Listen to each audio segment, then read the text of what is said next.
Bonjour à toutes et à tous, nous sommes de retour sur la télé d'EPSAD, stand F38 de Santexpo. Cette année encore, donc la FEDEPSAD et l'UPSADI s'associent pour vous proposer des formats d'échange dynamiques sur notre stand. Et on accueille donc ce soir Séverine Dur, présidente de la FEDEPSAD, et Didier Daoulas, président de l'UPSADI. Bonsoir. Bonsoir. Donc on est là pour discuter des enjeux du secteur de la prestation de santé à domicile et si vous le voulez bien, on va commencer par quelques éléments de contexte. L'EPSAD accompagne aujourd'hui 4 millions de Français à domicile et leur secteur a absorbé plus de 700 millions d'euros de baisse en 10 ans sans compensation. Aujourd'hui, les entreprises sont en difficulté et ce soir, vous êtes ici deux syndicats, la FEDEPSAD et l'UPSADI, mais derrière vous, ce sont 5 organisations syndicales qui ont construit ensemble ce constat d'urgence et qui portent une même volonté d'agir. Alors Séverine Dur, peut-être pour commencer, est-ce que vous pouvez nous parler en quelques mots de la réalité de vos adhérents en ce moment ? Alors, d'abord, il y a la réalité en ce moment et il y a la réalité tout court. La réalité de nos adhérents, c'est que ce sont des entreprises, au total 2400 prestataires de santé à domicile en France, qui tous les jours se démènent pour prendre en charge des patients sur prescription médicale afin qu'ils puissent suivre leur traitement chez eux plutôt qu'à domicile, avec des expertises et des compétences extrêmement pointues dans divers domaines, assistance respiratoire, perfusion, nutrition, insuline, etc. Et ce virage domiciliaire, entre guillemets, qui aujourd'hui devient essentiel pour soulager la tension du système de santé et notamment la tension sur les hôpitaux. Aujourd'hui, ce virage, il est en danger, tout simplement parce que la pression économique sur ces prestataires de santé devient difficilement tenable parce que pour que les auditeurs comprennent, effectivement, tous nos prix sont réglementés, fixés par le CEPS, et dans le cadre de ces prix réglementés qui ont tendance à baisser, vous l'avez rappelé, chaque année, nous n'avons aucune possibilité de compenser ni l'inflation, ni l'augmentation des charges salariales, ni en ce moment très particulièrement l'augmentation du coût des carburants. Et l'EPSAD réalise plus de 600 millions de kilomètres chaque année pour aller pousser la porte de chacun des patients qui nous sont confiés. Donc la situation devient économiquement extrêmement tendue quand on sait que parallèlement, il y a nécessité également de faire des économies et donc de baisse de tarifs qui viennent nous confronter directement. Didier Daoulas, vous-même, dans les structures adhérentes que vous représentez, quelle est la situation en ce moment et pourquoi c'est important de prendre la parole au niveau intersyndical ? Aujourd'hui, je ne vais pas reprendre les propos de Séverine, mais on a exactement la même problématique, et particulièrement à l'UPSADI où nous représentons des petits adhérents, donc sur lesquels la pression est encore beaucoup plus forte par rapport aux grands groupes qui peuvent effectivement lisser le coût. Sur les petites structures, c'est d'autant plus important. Aujourd'hui, ce que l'on attend, c'est au niveau des pouvoirs publics qu'il y ait une prise en compte réellement des difficultés économiques que nos entreprises rencontrent. Alors les difficultés économiques, elles sont sur le coût du carburant qui, depuis 3 mois, vient effectivement surcharger nos comptes. Mais le risque, on va le retrouver à terme sur l'augmentation des matières premières. On a déjà vu que en partie sur l'oxygène liquide, on a une augmentation, parce que c'est lié à la production. Et quand le pétrole augmente, tout un tas de produits que l'on utilise au quotidien augmentent. Donc on est vraiment dans une situation difficile. Ce que l'on attend aujourd'hui du gouvernement et des pouvoirs publics, c'est un geste. Donc le geste peut être de plusieurs façons, soit une compensation financière rapide au niveau du carburant, soit un gel des baisses que l'on pourrait demander, puisque nous sommes en négociation actuellement sur le PLFSS 2026. Donc il y a déjà 110 millions qui ont été engagés et qui sont engrangés par rapport à la mécanique tarifaire qui a démarré l'année dernière et qui s'est poursuivie cette année. Nous sommes en négociation sur un certain nombre de baisses additionnelles qui nous ont été demandées. Et ce que l'on attend, c'est un geste des pouvoirs publics qui est une forme de compensation pour pallier à la situation économique actuelle. Alors Séverine Dur, outre ce plan de négociation en ce moment avec le CEPS, il y a aussi la réforme de la dissociation tarifaire, qui est donc la séparation entre le prix du produit et le prix de la prestation. Cette réforme, elle devait mieux valoriser le rôle en fait, des prestataires à domicile et leur rôle de prestation. Pourquoi finalement c'est devenu une source également de difficultés et comment on peut mieux valoriser ce rôle d'accompagnement en fait, à domicile des prestataires? En fait, la réforme en tant que telle, qui effectivement date de 2023 et qui visait pas uniquement à la juste valorisation des prestations, mais qui visait surtout à une juste répartition de valeur entre les prestataires et notamment les fabricants de dispositifs médicaux. Cette réforme, en fait, elle a été initiée sans aucun cadre méthodologique qui nous permet aujourd'hui, qui nous permettrait en tout cas de définir certes le prix du dispositif médical, mais surtout le prix et la valorisation des prestations associées à ce dispositif. Parce que, je le redis, un dispositif médical mis à disposition à domicile ne soigne pas tout seul. Il ne peut soigner que s'il y a une prestation associée avec un accompagnement, des expertises, une éducation thérapeutique particulière. À partir de là, nous, ce que nous attendons aujourd'hui, c'est d'avoir un cadre méthodologique très précis qui nous permette d'être dans cette logique d'efficience et de juste répartition de valeur qui est appelée par le gouvernement, mais avec une méthodologie qui permette de valoriser les prestations associées au dispositif et qui permette véritablement cette juste répartition de valeur entre les fabricants et les prestataires. Donc, ce sont des sujets que l'on traite en ce moment, effectivement, à la fois avec le CEPS, mais aussi directement avec le ministère de la Santé qui a réintroduit un comité d'interface sur lequel on va pouvoir exposer ces problématiques.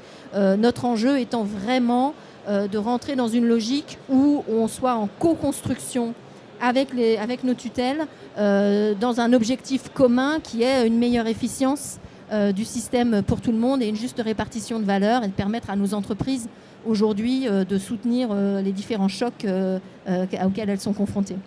Didier Daoulas, qu'est-ce que vous attendez de ce comité d'interface qui doit intervenir Je pense que ce qui est important déjà, c'est que le comité d'interface soit réinstitué régulièrement, puisque depuis plusieurs années, il y a eu un rapport IGAS qui est sorti en 2019 qui nous avait précisé un certain nombre de choses. Des engagements ont été pris par les prestataires, la certification qui est en cours. On a fait pas mal de choses et dans les points qui avaient été notés, il devait y avoir vraiment une tutelle qui devrait nous prendre en charge. À l'origine, c'était la DGOS qui aurait dû assurer cette fonction. Cette fonction ne l'a pas été clairement. Bon, pourquoi on ne va pas revenir sur ce sujet-là. En revanche, ce qui est important, c'est au niveau du comité d'interface, c'est de pouvoir déjà rétablir ce comité de façon suivie, avec des actions claires, nettes, précises. Comme l'a précisé Séverine tout à l'heure, ce qui est important pour nous, c'est avoir une méthodologie de travail. Parce qu'aujourd'hui, on ne sait pas trop comment travailler, avoir une visibilité pour permettre à nos entreprises de s'inscrire dans la durée. C'est-à-dire que aujourd'hui, on est contraint tous les ans et on est anxieux à l'annonce du PLFSS pour savoir comment on va être mangé. Parce que chaque année, on s'aperçoit qu'on se retrouve avec une baisse systématique, sans avoir pu la discuter en amont, sans que les critères économiques de notre secteur soient évoqués en amont. Donc on subit systématiquement ça. Donc ce que l'on attend, c'est réellement un travail collaboratif avec les pouvoirs publics, qu'il y ait une vraie construction qui soit faite. On n'est pas pour... On ne veut pas se dire que le système ne doit pas changer, ce n'est pas le problème. Nous, ce qu'on veut, c'est que le système évolue. On est bien conscient qu'il n'y a plus d'argent dans les caisses. Donc ça, en tant que citoyen, on se doit aussi de contribuer, de faire des propositions. Mais des idées, on en a plein. On a déjà fait un certain nombre de propositions et on attend énormément de choses de ce comité d'interface. Séverine Dur, parmi ces propositions, il y en a de nombreuses qui concernent l'évolution des missions des prestataires de santé à domicile, que ce soit dans la prévention, dans la coordination des parcours ou encore dans la télésurveillance. Pourquoi ces évolutions, elles ont tardé et aujourd'hui, pourquoi c'est urgent en fait de passer à l'acte? Alors, j'allais dire qu'avant même de parler d'évolution de mission, il est urgent de reconnaître les missions actuelles opérées par l'EPSAD aujourd'hui. Et c'est bien toute la problématique de notre métier qui existe quand même depuis plus de 30 ans, c'est qu'en fait, on est dans l'angle mort du système de santé. On n'est pas reconnu comme professionnel de santé et ce n'est pas ce qu'on demande. Nous, on souhaite juste être totalement intégrés dans les parcours de soins, au même titre que l'ensemble des autres acteurs du parcours, pour travailler en complémentarité. Parce que je suis persuadée que le système de santé de demain, c'est celui qui saura organiser cette complémentarité entre tous les acteurs et entre toutes les expertises sur l'ensemble du territoire pour faire face à la problématique d'accès aux soins.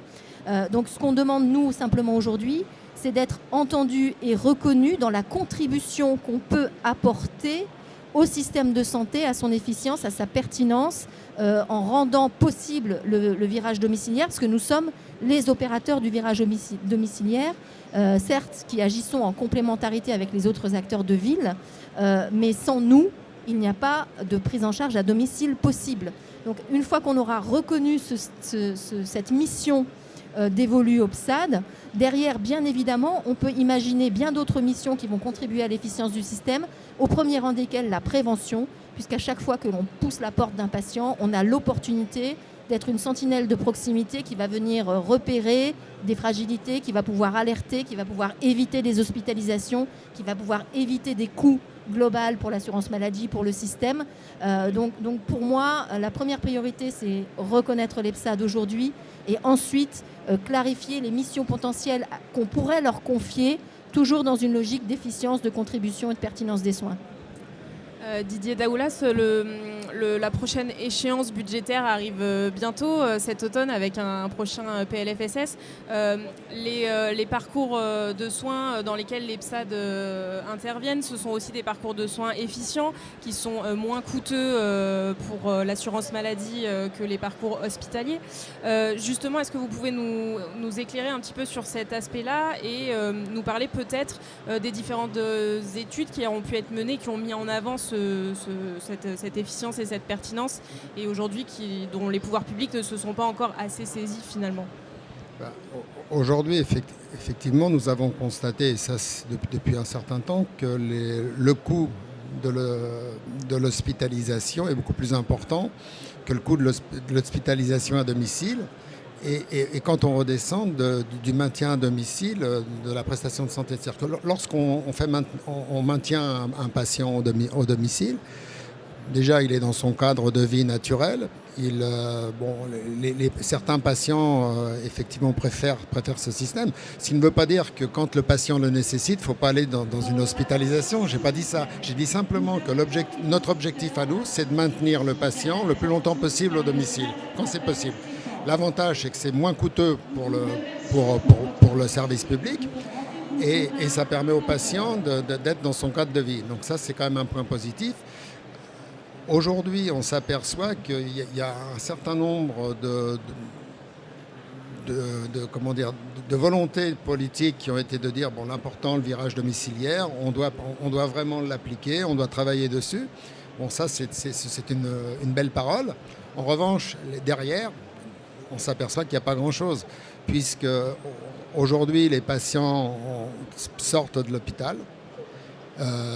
Ça, c'est bien, parce qu'ils sont pris en charge au domicile, donc ça s'inscrit dans cette volonté. En revanche, derrière, les moyens nécessaires ne sont pas mis en œuvre.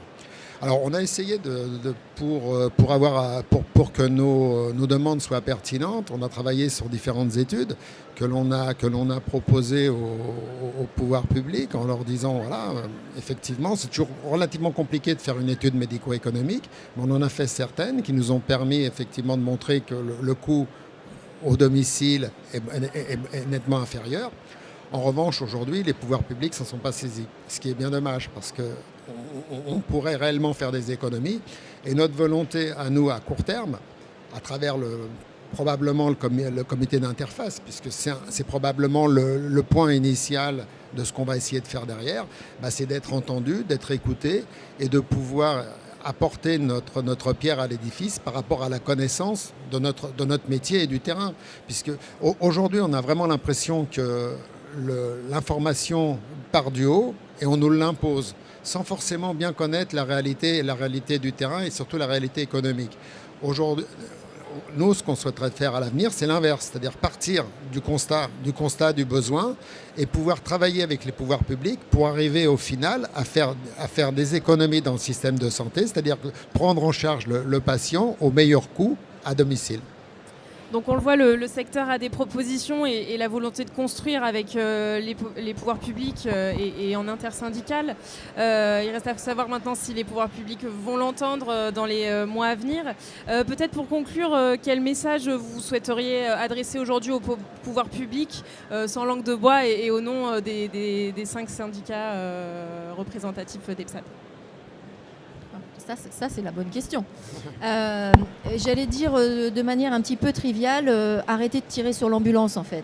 Parce que concrètement, aujourd'hui, les prestataires de santé à domicile sont vraiment un maillon qui va permettre, par leur maillage territorial, par leur expertise, par la reconnaissance de l'environnement de vie du patient, qui peut permettre au système d'être nettement plus efficient, encore une fois, avec un principe de subsidiarité qui consiste à avoir le juste soin au bon endroit, au bon moment, avec le bon acteur et dans la juste dépense en fait. Donc on est vraiment, nous, dans cette volonté de co-construction et plutôt que de considérer le secteur et l'EPSAD comme une ligne tarifaire du CEPS sur lequel on peut faire des économies, essayer de considérer le secteur comme un allié dans la recherche d'efficience et de pertinence du système de santé. Didier Daoulas, peut-être pour... Moi, je vais essayer d'être plus court. Donc, moi, je bâtirais ça sur la confiance. Je pense qu'il faut qu'on ait la confiance des pouvoirs publics, ce qui n'a pas toujours été le cas, visiblement. Et si on a cette confiance, ils pourront nous écouter et ensemble, on pourra bâtir la santé à domicile de demain, qui correspond à l'attente de nos concitoyens, mais également à une réalité économique, puisque, comme on l'a dit précédemment, quand on reste au domicile, si on maintient les gens plus longtemps, à un meilleur coût. Donc, je pense que c'est vers cet axe-là qu'il faut se tourner. Merci à tous les deux. Donc c'est 2 syndicats ici ce soir, mais au final 5 syndicats qui sont pleinement mobilisés pour le secteur de la prestation de santé à domicile, qui accompagnent, on le rappelle, 4 millions de patients. Ce soir, vous allez parler d'une seule voix. Reste à savoir maintenant si les pouvoirs publics vous entendront. La balle est en tout cas dans leur camp. Merci à tous les deux pour cet échange. Merci. Et on se retrouve sur la télé d'EPSAD, bien sûr, pour la suite de nos échanges dès demain. Et merci à vous de nous avoir suivis. Merci. Merci bien.